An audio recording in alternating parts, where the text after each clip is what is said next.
அதே நேரத்தில் என்னை பொறுத்தவரையிலும் அன்றைக்கு கருத்துக்கள் சொல்கிற போது உண்மையிலேயே என் மன வேதனை மட்டுமல்ல, கண்ணீர் சிந்த வேண்டிய சூழ்நிலையில் இன்று மனம் இன்றைக்கு உலாவிக் கொண்டிருக்கிறது. இரவு முழுவதும் நான் தூங்கவில்லை என்பதை நான் இந்த நேரத்திலே தெரிவித்துக் கொள்கிறேன். ஏன் இதை சொல்கிறேன் என்று சொன்னால், ஒரு மனிதன் 53 ஆண்டு காலம் இவருக்கு முன்னாலே, இவர் பொறுப்பிற்கு வருவதற்கு முன்னாலே புரட்சித் தலைவரால் 72லிருந்து 77, 70, 80, 84 வரையிலும் நான் சட்டமன்ற உறுப்பினராக, மாவட்ட செயலராக பல்வேறு பொறுப்பிலிருந்து பணியாற்றி இருக்கிறேன். ஆனால் இவர் எப்போது வந்தார் என்று சொன்னால் 89 தான் இடம்பெறுகிறார். அப்படி இடம்பெறுகின்றவர் எனக்கு ஒரு நோட்டீஸாவது அனுப்பியிருக்க வேண்டும். ஒரு சீனியர் 9 முறை சட்டமன்ற உறுப்பினர் ஒரு கடிதத்தை அனுப்பி இதற்கு பதில் சொல்லுங்கள் என்று கேட்பதுதான் விதியின் அடிப்படையில் இருக்கிறது.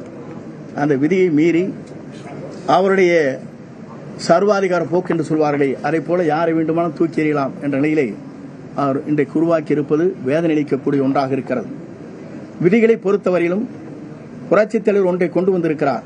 1975 ஆண்டு இறுதியில் கொண்டு வந்திருக்கிற விதி என்ன என்று சொன்னால், கழக தொண்டர்களால் பொதுச் செயலாளர் தேர்ந்தெடுக்கப்பட வேண்டும்.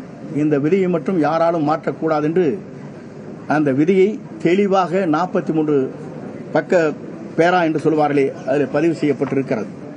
இதையெல்லாம் நான் எதற்காக சொல்வேன் என்று சொன்னால், தொண்டர்கள் உணர்வைத்தான் நாங்கள் வெளிப்படுத்தினோமே தவிர அந்த உணர்வுக்கேற்ப இன்றைக்கு என் மீது களங்கம் ஏற்படுத்தி என்னை கழகத்திலிருந்து நீக்கப்பட்டிருப்பது என்பது மிகவும் வேதனைக்குரிய ஒன்று, வருத்தத்திற்கு ஒன்று. அதேபோல என்னை பொறுத்தவரையிலும் அந்தியூர் சட்டமன்ற தொகுதியிலே துரோகத்தை செய்துவிட்டார் என்று குறிப்பிட்டார்.